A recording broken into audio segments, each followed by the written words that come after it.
Let's get the derivative of this given problem. So here we have a problem where y is equal to x raised to 2, or basically x raised to x squared. So how are we going to get the derivative of how are we going to get the derivative of this function?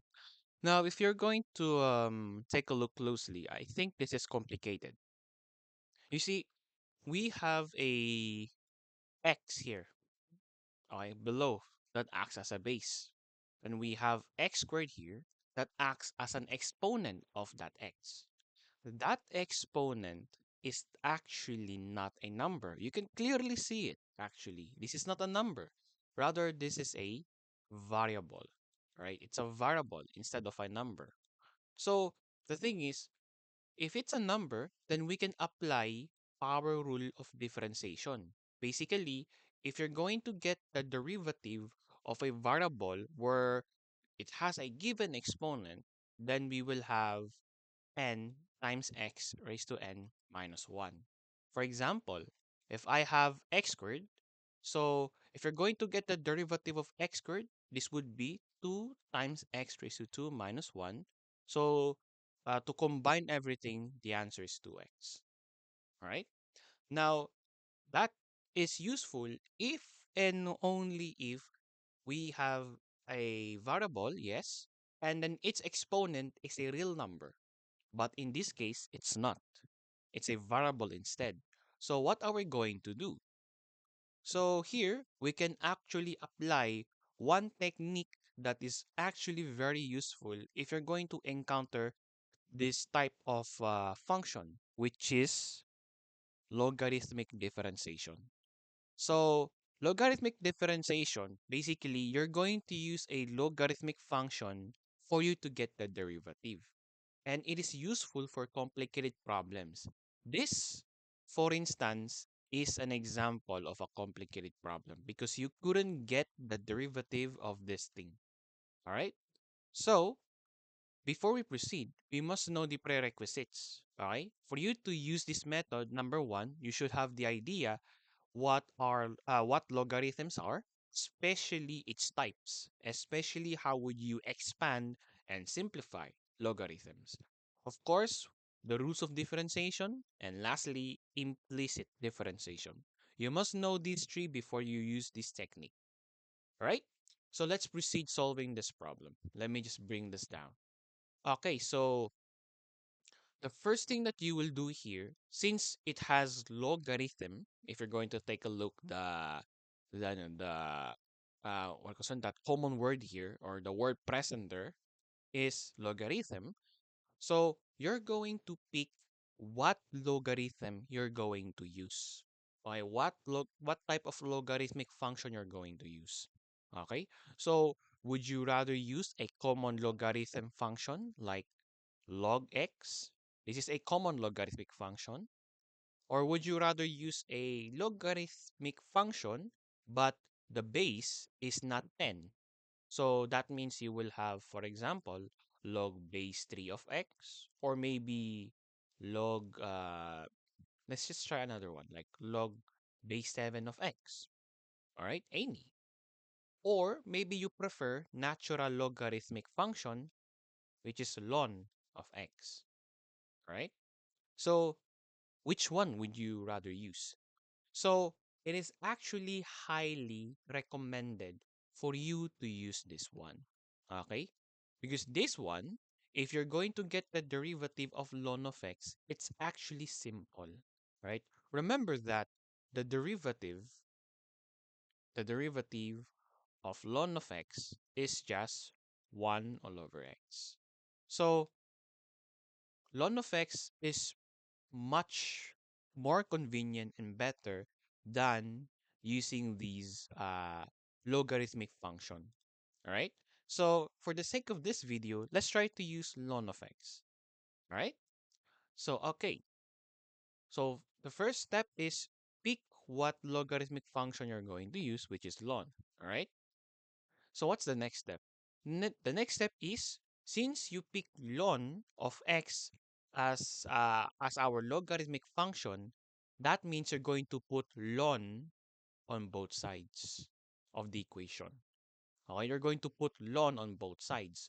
So that means we will have ln of y is equal to ln of x raised to x squared. All right, that's it. So here, what are we going to do now after we put ln on both sides? So the next thing we're going to do is we're going to expand every logarithmic function. Okay?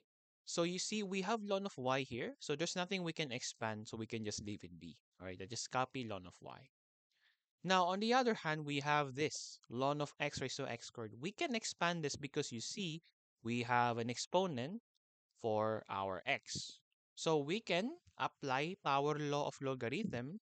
Basically, if we have ln of a raised to n, so here we can just simply bring down our n.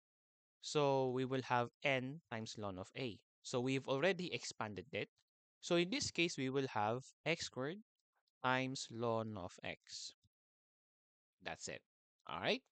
Now, it seems like this is already expanded. What are we going to do? So the next step, after you expand every logarithmic function, you're going to get the derivative of this equation. All right? So let's start first with ln of y. Let's get the derivative of ln of y. Here, the derivative of ln of y is just 1 all over y. But remember that we are differentiating y here, a y variable. So that means after you get the derivative of a function that has a y variable, don't forget to put y prime. All right?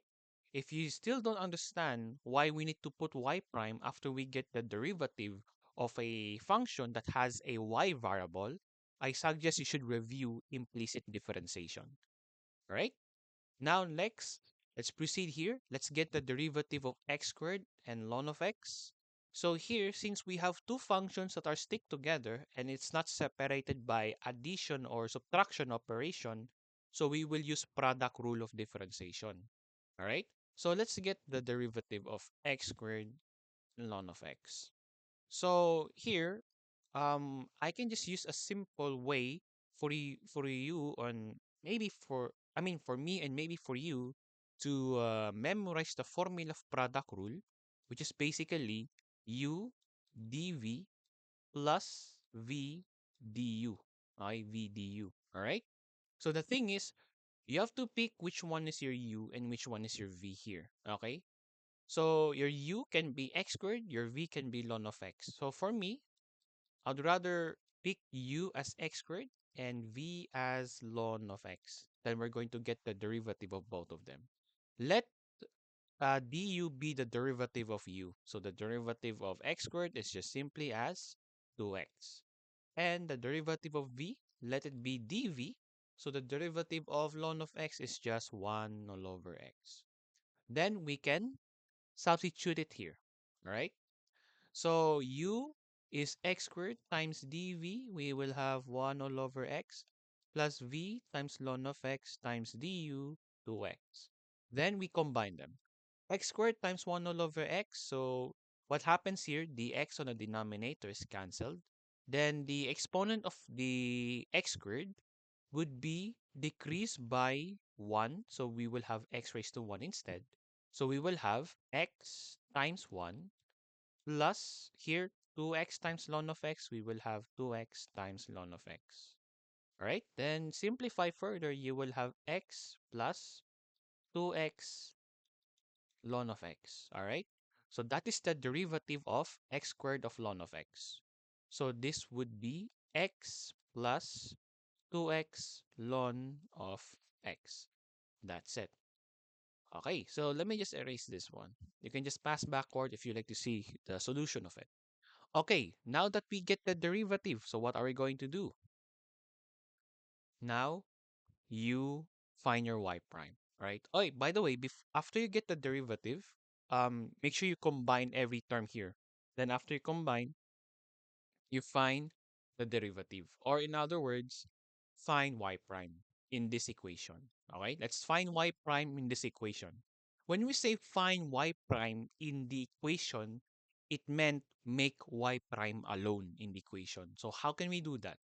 We can put y on here basically beside the the expression of the right side, in which we will have 1 times y prime is equal to y times quantity x plus 2x raised to ln of x. All right? So 1 times y prime is just simply as y prime. So y prime is equal to y times quantity x plus 2x times ln of x. Okay. All right. Now that you found your y prime, what are the other steps? Now the other steps is substitute y as the original function. Okay? Remember that y is x raised to x squared. Now substitute it back there. So we will have y prime is equal to x raised to x squared times quantity x plus 2x times ln of x. All right? This can be your final answer. That's it. This can be your final answer. Or we can still simplify it even more. Why? Because you see, in this parenthesis, we have x plus 2x ln of x, right? So here, um, both of these terms has a factor of x. So basically, both of them are divisible by x, in other words. So we can factor out x in that expression. So we will have y prime is equal to x raised to x squared times x times quantity 1 plus 2 times ln of x. That's it. Then, after that, you see we have x raised to x squared and x.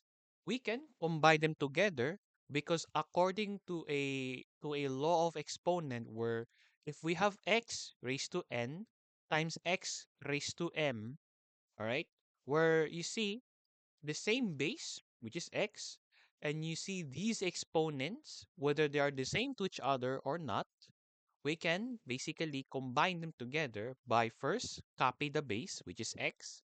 Then we add the exponent, so we will have n plus m. All right? So in this case, we can do the same thing. We have x raised to x squared times x. This times x is just the same as x raised to 1. So we will have x raised to x squared plus 1. All right? X raised to x squared plus 1. Let me fix this one. Wait for a while. X raised to x squared plus 1. That's it.